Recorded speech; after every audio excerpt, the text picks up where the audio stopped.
अध्यक्षता कर रहे सम्मानित अध्यक्ष आदरणीय श्री अंबिका यादव जी, और सबसे बड़ी बात है कि इस कार्यक्रम को सफल मंच संचालन कर रहे हमारे बड़े भाई आदरणीय इस पंचायत के लोकप्रिय सम्मानित पंचायत समिति सदस्य श्री जयंत यादव जी, और साथ ही साथ इस मंच पर उपस्थित इस क्षेत्र के जाने माने और हम युवाओं को हमेशा कदम से कदम मिला करके चलने वाले और इस क्षेत्र के तमाम गरीब गुरुओं के साथ एक भाई की तरह चलने वाले, एक नेता के रूप में भी चलने वाले इस मंच पर सभी सम्मानित नेताओं का भी हार्दिक अभिनंदन करना चाहूँगा। इस मंच पर मंचासीन दक्षिणी के लोकप्रिय जिला पार्षद प्रतिनिधि हमारे बड़े भाई आदरणीय सत्येंद्र प्रजापति जी, एवं इस मंच पर मंचासीन उत्तरी के जिला पार्षद प्रतिनिधि हमारे बड़े भाई मोहन यादव जी, एवं इस मंच पर मंचासीन राष्ट्रीय जनता दल के कोच प्रखंड के प्रभारी आदरणीय बड़े भाई रामाशीष यादव जी, एवं इस मंच पर मंचासीन इसी पंचायत के पूर्व मुखिया रहे हमारे गार्जियन आदरणीय नरेश यादव जी, एवं इस मंच पर मंचासीन जो हम देख रहे हैं काफ़ी यहाँ के तमाम लोगों को उत्साहित और इस मंच पर रह करके तमाम लोगों को हौसला बढ़ाने का जो काम कर रहे हैं। मैं एक व्यक्ति का तो नाम लेना नहीं चाहूँगा, लेकिन मैं इस मंच के तरफ से और मैं अपनी ओर से सभी को हार्दिक प्रणाम, हार्दिक नमस्कार करता हूं। साथियों, आज जिस कार्यक्रम में हम लोग एकत्रित हुए हैं और जिस कार्यक्रम को हम तमाम लोग अगुवाई करने आए हैं, हम तमाम लोग एक सही रूप में इस मंच के माध्यम से हम तमाम लोगों को जब वक्ताओं के माध्यम से आप तमाम लोग तक संदेश देने आए हैं, जो हम समझते हैं कि एक शिक्षित होना और एक शिक्षित होकर के समाज में संदेश देना, तो आपके बीच में शिक्षित होकर के जो विद्याओं में सर्वश्रेष्ठ विद्या जो माना गया है, इस संगीत को कहा गया है। तो आज संगीत के रूप में आपके धरती पर, आपके गांव में जो उपस्थित हुए हैं आदरणीय ओम प्रकाश यादव जी और गायिका उजाला यादव जी, तो मैं समझता हूं कि आप तमाम लोगों को बीच में इन्होंने जो भगवान भास्कर के बारे में इन्होंने बताने का काम करेंगे। लेकिन मैं छोटा सा ही शब्दों में बताना चाहूँगा कि आज जिस तरह से हम जिस धरती से बिलोंग करते हैं, जिस क्षेत्र से बिलोंग करते हैं, यहाँ पर एक परंपरा की तरह लोक आस्था का महापर्व छठ पूजा मनाया जाता है। छठ पूजा मनाने का जो उद्देश्य होता है, एक वैज्ञानिक दृष्टिकोण से भी होता है और धार्मिक दृष्टिकोण से भी होता है। साथियों, वैज्ञानिक दृष्टिकोण से जो हम देखते हैं, जो हम तमाम लोग काफी समय से जकड़े हुए सामान को साफ सुथरा कर करके उसको बाहर करने का काम करते हैं और सही किरण को हम तमाम लोग ने अपने अंदर प्रवेश करवाने का काम करते हैं। और धार्मिक जो हम तमाम हिंदू मान्यताओं के अनुसार जो हम लोग साक्षात भगवान सूर्य को प्रणाम करते हैं, उनके साक्षात सूर्य को नमस्कार करते हैं, अर्घ देने का काम करते हैं, एक धार्मिक दृष्टिकोण से है साथियों। लेकिन सबसे बड़ी बात है कि आज हम जिस परिवेश में है, जिस समाज में है, यहाँ पर तमाम हम समझते हैं कि एक गांव जो है एक सुदूर इलाके की गांव है, यहाँ पर किसान मजदूर तबके के लोग ही रहते हैं, यहाँ पर गरीब गुरुवे ही लोग रहते हैं। लेकिन हम तमाम लोग इससे ऊपर कैसे उठेंगे? साथियों, मैं आपको बताना चाहता हूँ, इससे ऊपर उठने का एक ही रास्ता है, वो है शिक्षा। जब तक आप शिक्षा ग्रहण नहीं करेंगे, जब तक आप सही रास्ता को चयन नहीं करेंगे, तब तक आपके तरह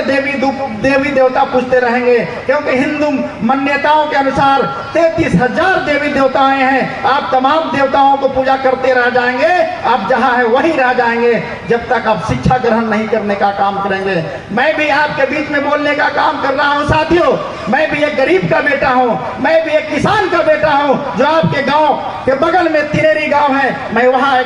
हमारे पिताजी किसान है, छोटा सा किसान है, उनका एक पुत्र हूँ और आज इस मंच के माध्यम से बोलने का काम कर रहा हूँ। कहीं न कहीं शिक्षा ग्रहण किया हूँ, कहीं न कहीं बोलने की शैली प्राप्त किया हूँ, तभी आपके समाज में आपके सामने बोलने का कष्ट कर रहा हूँ साथियों। तो मेरा उद्देश्य यही होगा कि आप जिस घर से हो, मैं समझता हूँ किसी भी इंसान को किसी भी धर्म में, किसी भी जात में, किसी भी घर में पैदा होने की उसकी बस की बात नहीं है साथियों, लेकिन इतना जरूर है कि आप इस धरती पर एक मानव रूपी इंसान के रूप में पैदा हुए हैं। चाहे आप किसी भी गरीब में पैदा हुए हैं, गरीब होना किसी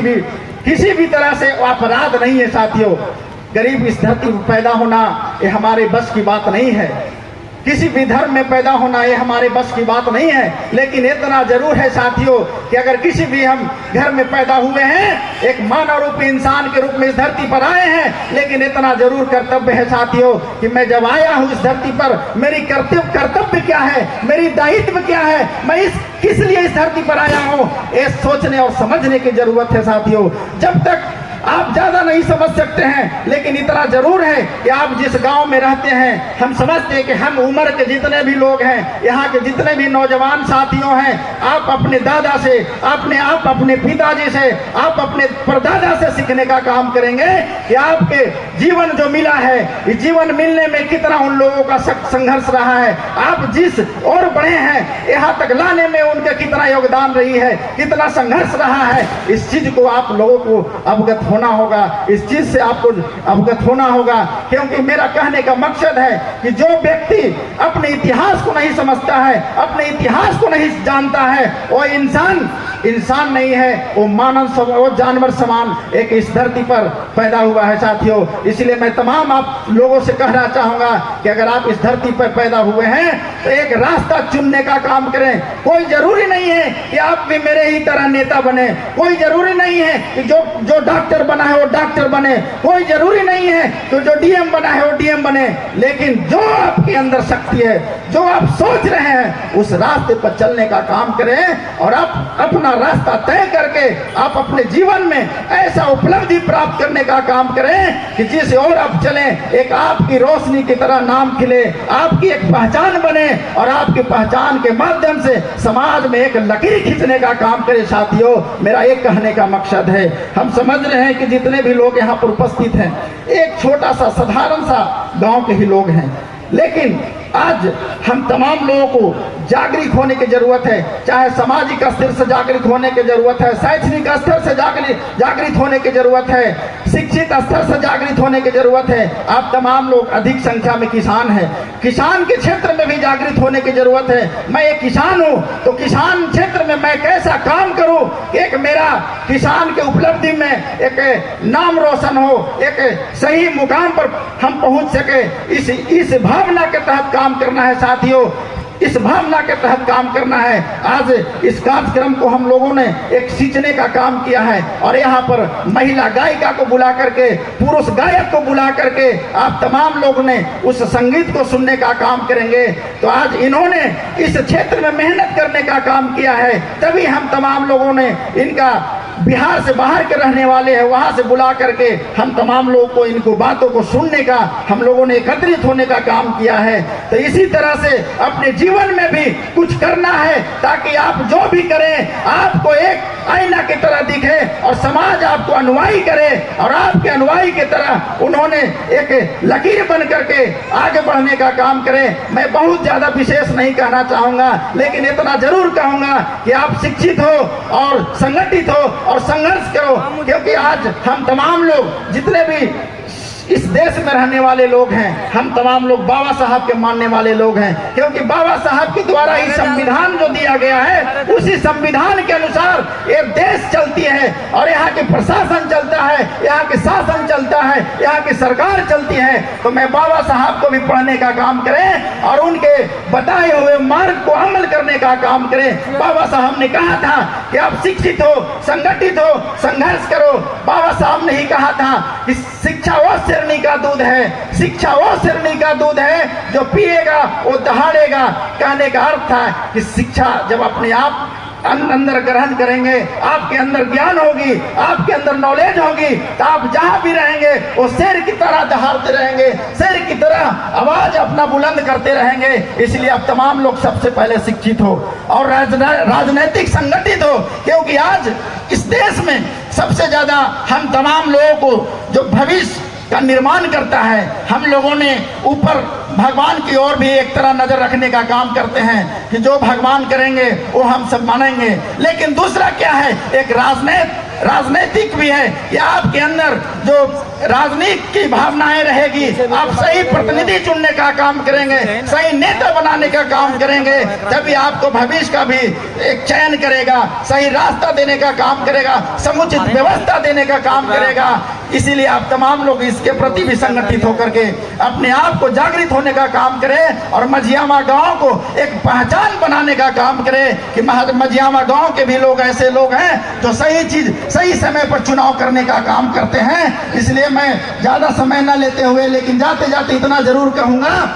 ये असफलता एक चुनौती है, स्वीकार करो। असफलता एक चुनौती है, स्वीकार करो, और क्या कमी रह गई है देखो और सुधार करो। जब तक न सफल हो नींद चैन को त्यागो तुम, जब तक न सफल हो नींद चैन को त्यागो तुम, संघर्षों के मैदान छोड़ मत भागो तुम, संघर्षों के मैदान छोड़ मत भागो तुम। कुछ किए बिना जय जयकार नहीं होती, कुछ किए बिना जय जयकार नहीं होती। कोशिश करने वालों को कभी हार नहीं होती, कोशिश करने वालों को कभी हार नहीं होती, हार नहीं होती। पुनः मैं सभी आयोजनकर्ता को धन्यवाद देते हुए मैं अपनी वाणी को विराम देता हूं, और साथ ही साथ इस आयोजनकर्ता में जितने भी सक्रिय सदस्य हैं, मैं तमाम लोगों का हार्दिक अभिनंदन करते हुए अपनी वाणी को विराम देता हूं। जय हिंद, जय भारत, जय